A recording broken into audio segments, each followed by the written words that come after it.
Assalamualaikum warahmatullahi wabarakatuh. Saya Clara Novitasari dari kelas PSF.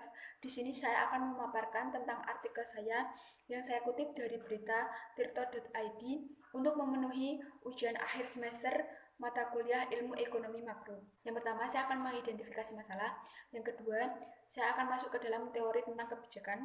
Yang ketiga, yaitu analisis tentang teori dan masalah. Dan yang keempat adalah tanggapan atau kesimpulan. Yang pertama adalah identifikasi masalah. Berdasarkan dari berita yang saya kutip dari tirto.id, yaitu mengenai kebijakan pemerintah dalam penanganan pandemi corona dan isi Perpu baru.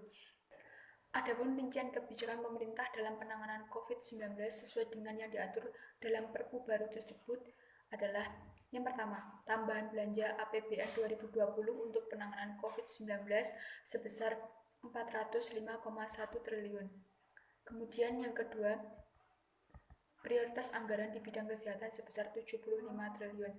Yang ketiga adalah prioritas anggaran untuk perlindungan sosial seperti program keluarga harapan atau PKH, kartu sembako, kartu prakerja, hingga keringanan tarif listrik. Yang keempat adalah prioritas anggaran untuk insentif dunia usaha. Pemerintah memberikan sejumlah insentif sebagai stimulasi ekonomi untuk para pelaku UKM dan dunia usaha. Yang kelima adalah prioritas di bidang non-fiskal. Pemerintah memberikan sejumlah kebijakan di bidang non-fiskal untuk menjamin ketersediaan barang yang saat ini dibutuhkan termasuk bahan baku. Yang keenam adalah revisi batas maksimal defisit APBN. Perpu yang ditekan oleh Jokowi juga mengatur revisi terhadap batas maksimal defisit APBN menjadi di atas 3%. Relaksasi batas maksimal defisit APBN ini diberlakukan pada tahun 2020, 2021, dan 2022. Yang ketujuh adalah kebijakan moneter.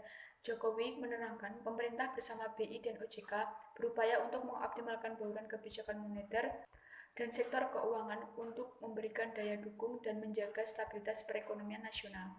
Yang kedua adalah teori tentang kebijakan. Carl E. Frederick mendefinisikan sebagai serangkaian tindakan yang diusulkan seseorang kelompok atau pemerintah dalam satu lingkungan tertentu. Kebijakan ekonomi itu sendiri adalah kebijakan yang diambil oleh pemerintah di bidang ekonomi dengan tujuan untuk memacu roda perekonomian masyarakat, di mana pemerintah diharapkan mampu untuk memberikan pengarahan atau bimbingan terhadap masyarakat tentang perekonomian. Karena di negara kita, masyarakat adalah mitra pemerintah dalam menjalankan roda perekonomian, agar tujuan yang dicita-citakan bangsa ini yaitu kesejahteraan rakyat yang adil dan makmur berdasarkan Pancasila dan Undang-Undang Dasar 1945. Yang ketiga adalah analisis teori dan masalah. Perekonomian Indonesia saat ini sedang kacau semenjak pandemi COVID-19, di mana hal ini membuat pemerintah mengeluarkan beberapa kebijakan untuk penanganan wabah tersebut. Pemerintah Indonesia dinilai sangat lambat dalam pengambilan kebijakan tersebut, di mana kebijakan tersebut baru-baru ini diterapkan. Akibatnya, keterlambatan pengambilan kebijakan tersebut, terutama dalam dana anggaran di bidang kesehatan, membuat penanganan virus corona di Indonesia lebih lambat dari negara-negara lainnya. Hal ini membuat angka kematian yang terpapar virus tersebut semakin lama semakin bertambah.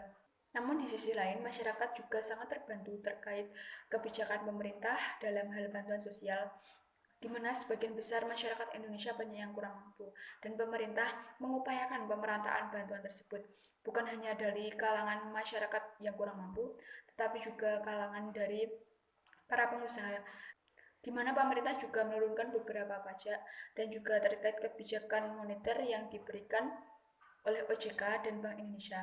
Tetapi tidak sedikit juga banyak pihak yang merasa dirugikan dengan situasi saat ini. Banyak UKM, industri maupun tempat wisata yang saat ini tutup dikarenakan situasi yang memungkinkan kita harus di rumah, dan hal tersebut membuat omset dari beberapa usaha menurun, dan dari situ terciptanya banyak pengangguran. Apabila di Indonesia terus-menerus keadaannya seperti ini, maka tingkat pengangguran di Indonesia akan semakin bertambah, dan tidak menutup kemungkinan juga inflasi juga bertambah. Tidak hanya dampak negatif yang muncul pada situasi saat ini, tetapi juga dampak positif bagi perekonomian Indonesia, yaitu terkait batasan impor. Peluang memperkuat ekonomi dalam negeri juga dapat terlaksana karena pemerintah akan mengoptimalkan dan memperkuat minat beli dalam negeri. Di dalam teori juga sudah dijelaskan terkait bagaimana kebijakan pemerintah dalam suatu negara. Dalam hal ini, pemerintah Indonesia kurang tanggap menurut saya dalam memecahkan masalah-masalah publik dan belum mengoptimalkan sepenuhnya penerapan kebijakan-kebijakan yang terkait di Perpu baru. Namun pemerintah juga menetapkan kebijakan-kebijakan tersebut bertujuan untuk mengendalikan perekonomian Indonesia yang sedang dilanda wabah COVID-19. Yang keempat adalah tanggapan dan kesimpulan. Menurut saya, pemerintah itu sebaiknya harus lebih mengoptimalkan penanganan wabah COVID-19 terlebih dahulu. Yang mana jika penanganan wabah ini bisa diatasi terlebih dahulu, nantinya pemerintah kedepannya bisa fokus dalam menstabilkan perekonomian Indonesia. Jika hal tersebut dilakukan oleh pemerintah, maka akan meningkatkan kepercayaan investor asing terhadap Indonesia. Dan bukan hanya itu juga, nantinya juga akan mengurangi tingkat angka kematian maupun yang terjangkit. Dengan demikian, keadaan Indonesia akan pulih dan kemungkinan inflasi akan terkendali serta mengurangi angka pengangguran di Indonesia. Bukan hanya dari pemerintahnya saja, namun masyarakat dalam hal ini juga harus ikut serta dalam penanganan wabah COVID-19 dengan memenuhi aturan yang ada terkait cara-cara penanganan COVID-19 dan juga memanfaatkan bantuan yang diberikan pemerintah dengan sebaik-baiknya. Dalam situasi seperti ini, masyarakat dan pemerintah bersama-sama menjalankan tugasnya masing-masing agar tercipta tujuan mereka, yaitu agar Indonesia kembali membaik. Itu tadi penjelasan artikel dari saya. Sekian, wassalamualaikum warahmatullahi wabarakatuh.